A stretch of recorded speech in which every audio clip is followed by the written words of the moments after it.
शाबाश परवीन साहिबा, शाबाश, आपने एक बार फिर अपना काम कर दिया। आमिर सब छोड़ के चला गया है। कहा गया वो वादा कि हम उसे वापस लाएंगे? क्या ऐसे वापस आएगा वो यहाँ? हाँ, ऐसे ही वापस आएगा वो, मालूम है मुझे, क्योंकि मैं जानती हूँ उसे। इतने अरसे में वो मेरे लिए बेटे जैसा हो गया है अफसून। अगर अपने बेटे जैसे के साथ आप ये सब कर सकती हैं, तो अपनी बेटी के साथ क्या सलूक कर सकती हैं? I really don't know. आपकी ये अजीबोगरीब मोहब्बत जो है, उसके लिए मैं उस पर बहुत हैरान हूँ। देखो अफसून, आमिर को सबसे अच्छी तरह जानने वालों में एक मैं हूँ। अली उसे उसकी ख्वाहिश, उसका जज्बा और बेहतरीन बनने की आरज़ू याद दिलाएगा। काया भी मेरे साथ मुत्तफिक है। काया साहब और परवीन साहिबा, आप दोनों एक दूसरे को ढूंढ कर आखिर लाए कहाँ से थे? एक को माँ बनना नहीं आता, दूसरे को बाप बनना नहीं आता। आखिर इंसान बच्चा पैदा करने से पहले ये सोचता क्यों नहीं है कि वो इस काबिल है या नहीं? क्या मैं इसे संभालने की जिम्मेदारी ले भी सकता हूँ या नहीं? मगर आप क्यों सोचेंगे? देखो अफसून, हमारे प्राइवेट मसले को इसमें ना घसीटो। वक्त आएगा तो हम ये बात भी कर लेंगे, और उस वक्त तुम सुनने के लिए तैयार रहना। वो दिन कभी नहीं आएगा परवीन साहिबा, कभी नहीं।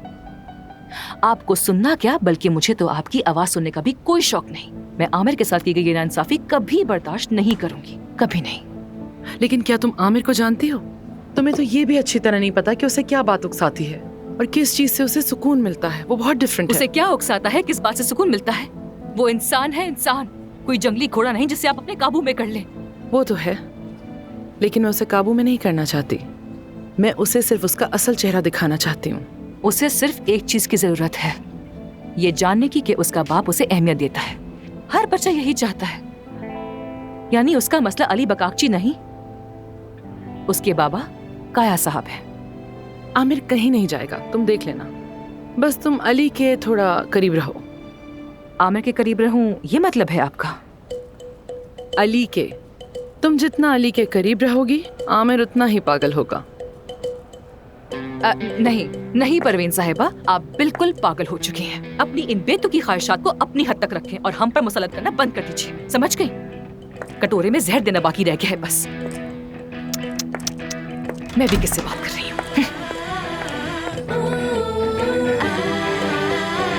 ये बताओ, आज किसी ने आमिर को देखा? मैंने बिल्कुल नहीं देखा। नहीं, प्रेस कॉन्फ्रेंस के बाद से मैंने भी नहीं देखा। हाँ वाकई। मुझे तो बहुत भूख लग रही है, मैं जरा बाहर जा रही हूँ। कोई आएगा मेरे साथ? बाहर जाने से पहले मैं तुम्हें कुछ बताऊं, मेरे पास जबरदस्त खबरें हैं। मेरे बारे में? नहीं, मेरे बारे में। यानी मेरा कोई लेना देना नहीं। जरा सी हमदर्दी, जरा सी मोहब्बत रखो। तुम्हारे अंदर मुरव्वत की बहुत कमी है। अफसून, खाने पर जा रहे हैं, तुम भी चलोगी? हम बाहर जा रहे हैं खाने के लिए।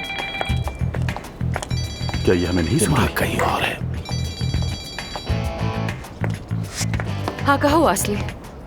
अफसून, ये सब क्या हो रहा है यार? तुम्हारा हॉस्पिटल फिर से सोशल मीडिया पे ट्रेंडिंग बन गया है। कह रहे हैं कि आमिर की जगह अली आ गया है। तुमने ऐसी खबर पहले क्यों नहीं दी मुझे? मत पूछो यार, ये तो मेरे लिए भी बहुत बड़ा सरप्राइज था। अच्छा, तो क्या आमिर को मालूम है कि तुम दोनों पुराने आशिक रह चुके हो?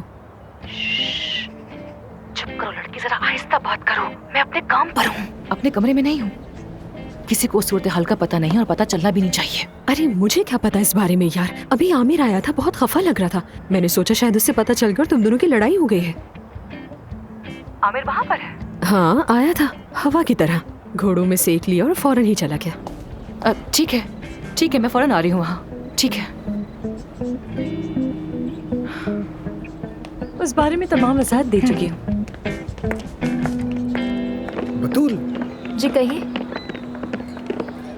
जान कहाँ है? वो अच्छा, दरअसल मैंने उसे कुछ काम दिया है, उससे टाइम लगेगा। ज्यादा तो नहीं कर रही ना? आपको क्या हो गया? बस छोटी सी इंतकामी कहानी है ये। बहुत मजा आ रहा है मुझे, प्लीज करने दे, बहुत मजा आ रहा है। अच्छा ठीक है, चलो। शुक्रिया।